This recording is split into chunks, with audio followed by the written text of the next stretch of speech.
Ladies and gentlemen and everyone in between and beyond, welcome to the 21st episode of Campton Zoo. Today we are building another big enclosure that will house multiple species, so grab yourself something to drink or maybe a snack and let's start with this new project. I spent some time to try and plan out the rest of the empty space and how to incorporate some species that aren't yet in our zoo and should be. I came up with some interesting ideas, but most importantly, I finally figured out how to add animals that we're about to introduce to our zoo. Today's habitat will feature some of the most popular and known animals that are probably in every single zoo on Earth, not just in Europe. Reticulated giraffes, southern white rhinoceroses, plain zebras, Thompson's gazelles, common warthogs, black and blue wildebeests, and African buffaloes. I don't think I've ever seen a zoo without at least one of these animals.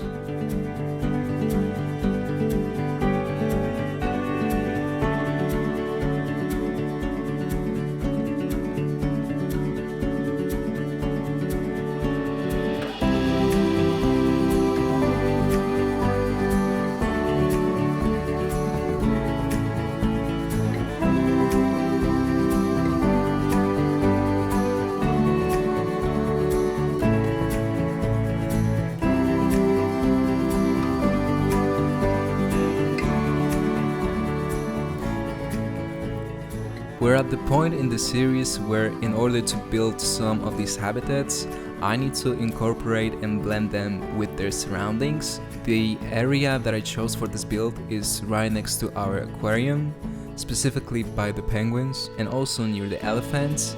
This part of the zoo is higher than the other half near the parking lot and the tropical hall, but not gonna lie, that perfectly made sense for which animal this enclosure will be for. Looking at the giraffe habitats, they either have tall fences or long gaps between the outdoor part for them to walk on and anything that they shouldn't reach. So having a natural higher elevation would make a great fence that wouldn't just feel weird.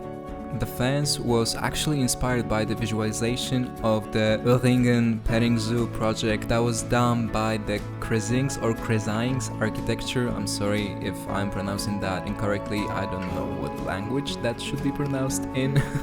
Which actually is the company that also designed the giant panda habitat in Copenhagen Zoo that we recreated in this series. Whoever is making these designs is amazing and I'm fully a fan. 100% my style of building and what I love about modern architecture.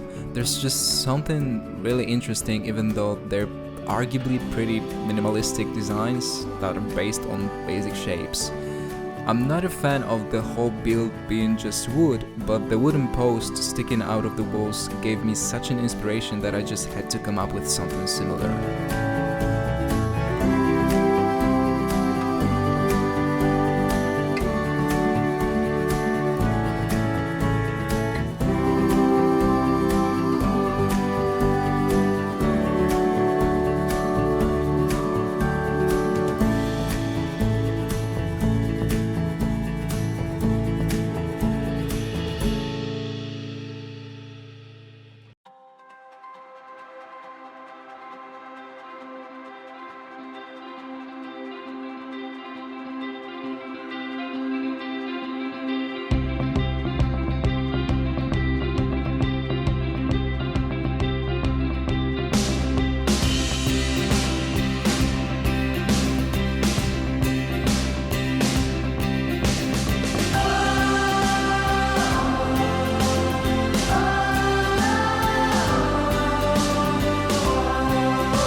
The idea to build a habitat for African savannah animals was in my head since the beginning of the series. The issue was that they usually need a ton of space and would need an indoor space suitable for many species, so I would have to make sure that the certain species has all of its needs met.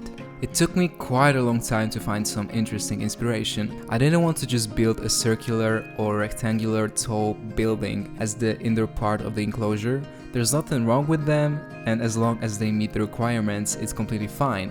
But if I can build something more challenging, I'd rather find something difficult. So after going through many cities in many countries of Europe, I stumbled upon Munich Zoo in Germany, which has an interesting building in the giraffe enclosure. Sometimes when I find a building, I take both exterior and interior aspect of it as an inspiration. This time though, I can't stress enough how much I don't like the inside of the original. I haven't done much inside this building as well because I'm trying to put as least object as I can at this point, but the original seems so empty looking at the pictures I could find. The exterior though looked so interesting and unique. Of course the real one only houses giraffes, and in my vision the one I wanted to build would house several species, so there would have to be some changes. But I just love the shape of, I guess, a banded cone that is wider at the base, which would be where the animals would enter the building, and then it gets thinner progressively. Looking at the pictures of the original building, it also looked like the roof of the building was completely flat. It wasn't bending at any point, or at least rotating, and I didn't really like that, so I decided that in my version I'm gonna do everything, and the front of the building would be wider but also taller than the back of it. And the roof would also be higher in the middle and would go down on the sides. I also did my own version of the entrance. I wanted a glass wall with these lines going through it at different angles, eventually crossing, etc. I'm so happy with how it turned out and with the fact that I didn't have to rebuild it once I put the giraffes in, because they can easily enter the building. Speaking of, the main room of the building can be accessed by all of the animals. There's also a viewing area that shows what's inside. From this main room there's a giraffe room, which can also be accessed by all of the animals, but surprisingly only giraffes go there. There's one room on the opposite side for rhinos, but I haven't seen any of these animals enter it, even though according to the traversable area they can. And there's the third biggest room at the end of the whole building for the rest of the animals.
Like I said, the giraffes are the biggest concern here, safety-wise, because of their height, and since we built a fence on the elevated side, I decided to build a gap on the ground level side near the parking lot. We've done that a couple of times already, so I'm sure you know what I'm doing. To close off the enclosure, I copied the fence and put it on one side near the building, and the opposite side was finished by adding some rocks and metal posts as some sort of fence imitation. That side was more difficult because there's a path there, so I wanted the guests to still see the animals from this side, but I didn't want to stretch the gap thing on this side since it would limit the outer part more.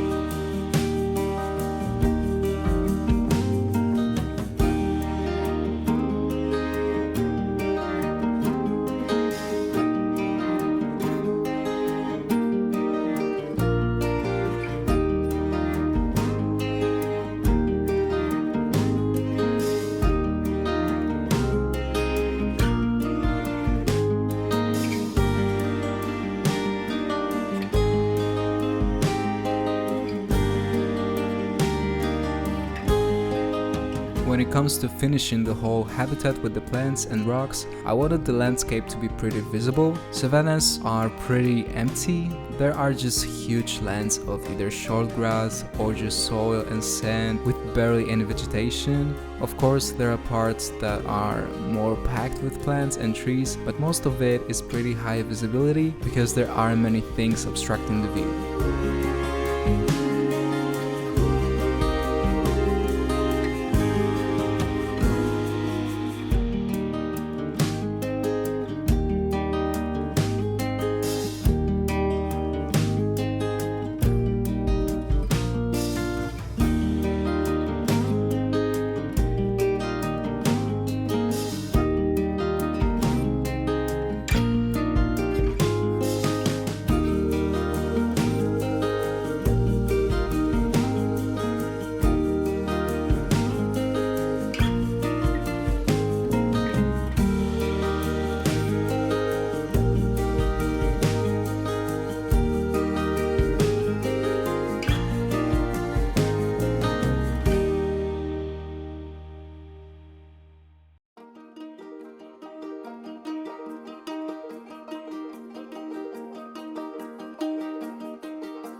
So that's gonna be it for today's episode. Thank you for watching. Let me know what you think of the new habitat in the comments below.